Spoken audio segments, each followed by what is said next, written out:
Hello and happy Teach Me Tuesday. I'm hoping this video is going to work because I never got last week's video to work. So here we are back together. Today we are going to talk about infection prevention.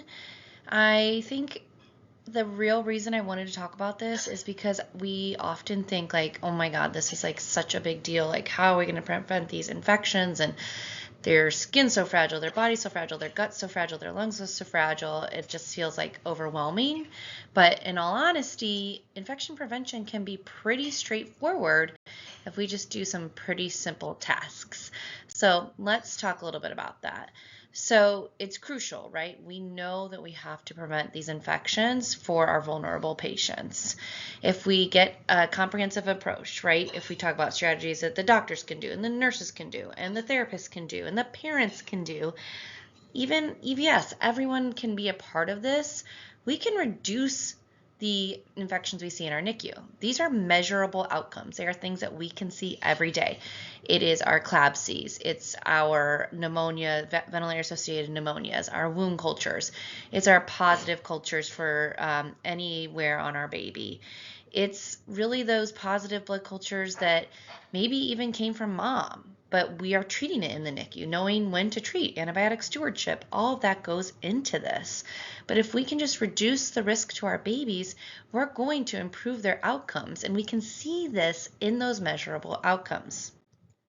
Now, I do think in the NICU, especially if you work in a place where either you transfer a lot of babies out or you don't have a great follow-up care clinic or you don't get your follow-up data, there's things that we do that we don't always know how much they're helping. One thing that I always come back to is like neural developmental care, right? That's a great topic. It's a great thing to do, but we don't always see like, because of this consistent positioning, this baby avoided a helmet, or because of the use of splints on this baby, they didn't have to have, PT for walking in their future, or because of the 96-hour midlining period, the baby did not, have a brain bleed, and then, or they only had a grade 1, and because of that, they've gone on to live this very normal life. Like, all of those things are so far out that we can't see them, but preventing infections in the NICU is something we can see right away and all the time.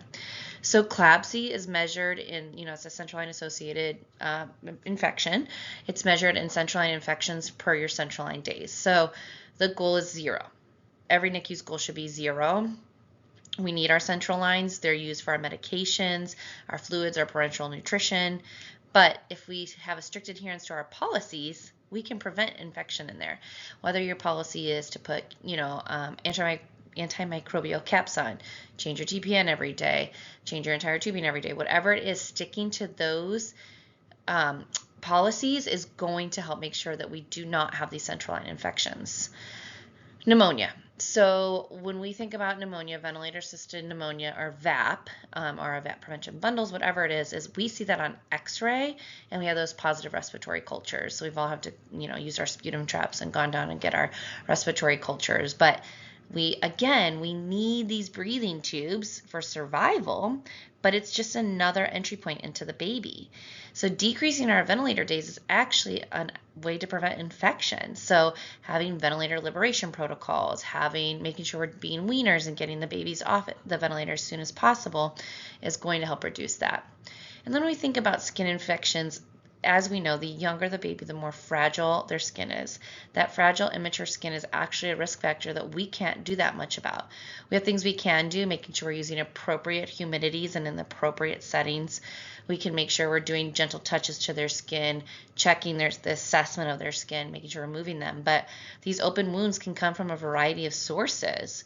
I know that some of our tapes and our medical devices, whether that's masks for CPAP or NIMV or the Fisher-Paykel system, all of that puts our babies at risk. So we just have to do our part in mitigating that risk and lowering it as much as we can.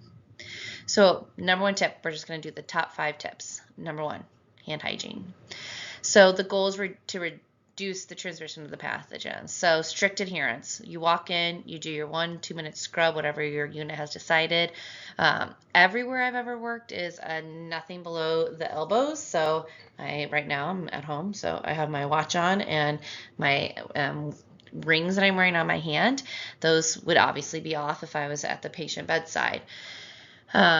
We have a really strict nail policy. So I'm wondering, in your unit, can you have fake nails? Can you have nail polish? How short do they need to be trimmed? Nails can harbor a lot of germs. We also have to use our hand sanitizer. We have like little things that kind of track our hand sanitizer use, like the clean hand system. And that's because we know that the hand sanitizer is going to help prevent infection. So we want to make sure people are being adhering to that. Big part of this is that it's for everyone. It's not just a nurse problem. Everyone that enters the room, whether it is EVS or the doctors or the therapists, and especially with our parents, making sure that we are getting good hand hygiene, because it's the #1 way to prevent nosocomial infections. So when we come to our top tip number 2, and that is to use evidence-based practice whenever possible. So skin cleanser, sterile tubing change, vat prevention. We want to prevent contamination during medical procedures. So sterile techniques for line placement, tubing change. We at the unit I practice at right now, we do a sterile tubing change every 96 hours. And on UVCs, we're going down to the line. On PICC lines, we're going to the line. We go down to our needleless connector. If we have to add something in, if our baby's getting sick and we're adding more pressors, we're doing that under a sterile technique. We change our bags of TPN every day and our lipid tubing every day, but doing that full sterile tubing change, which is a 2-nurse process, we do that every 96 hours, and you have to do it with someone that's been trained and shown to be competent in that, because it's such a high-risk procedures. When we talk about skin cleansers, we have a cutoff, and the evidence tells us that before 26 weeks, a baby's skin is so immature that it really is a risk to use chlorhexidine. So we are using betadine for those babies, and then after first 14 days of life, or 26 weeks, we can start using chlorhexidine again. But again, we can't use chlorhexidine everywhere on the baby, so knowing where you can use it and the best locations. For our ventilators, we want to make sure we are suctioning when we need to, not when we don't, and using the sterile fish, having a sterile closed suction system. And then doing that assessment, that thorough assessment of the baby's skin at all times. And that sometimes is going to mean you have to remove life-saving medical device. So if you're on a CPAP system or a Fisher-Paykel, actually getting it off, like we have in this picture here, where we are seeing the baby's face, the entire area, so that the nose is having the break, and making sure the upper lip as well. So tip number 3 is to wipe down your high-touch surfaces. I think, we think to ourselves, oh, if I've washed my hands, I'm wearing my gloves.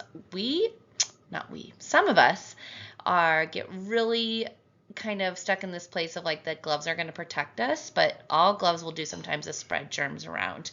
We have done some of those like glow germ things where we spread it out, and then, in a simulated environment, and see like how far does this spread, and it spreads so far so fast.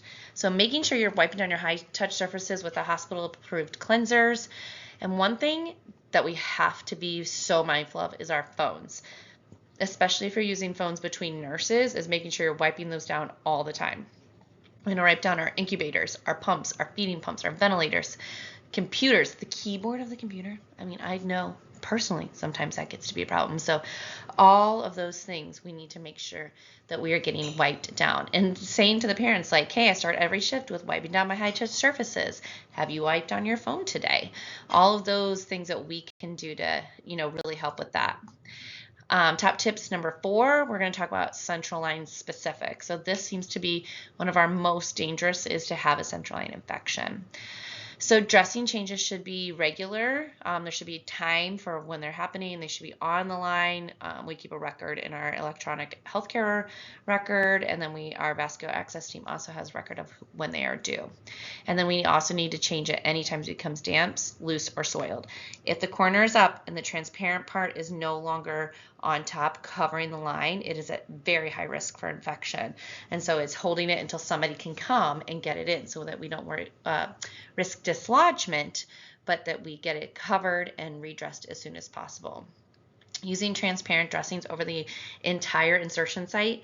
So in a PICC line, those PICC lines are so tiny, but that insertion site, and maybe where there's some extra coiling, like using my hand, you guys can't see me, making sure all of that is covered in that transparent dressing. Utilizing the closed system for medications, we set up our med tube sterilely during our sterile tubing change and our insertion time so that it's already there ready to go, and then we have our caps and our needles connectors at the end.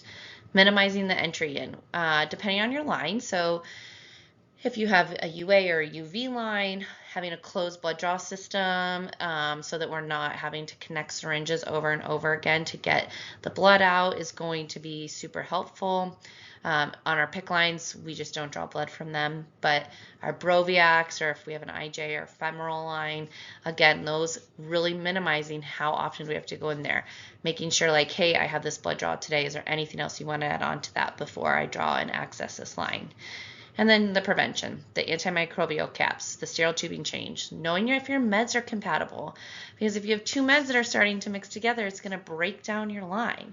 You want to assess the whole line for signs of infection. Remember, if you put a PICC in, where's my camera?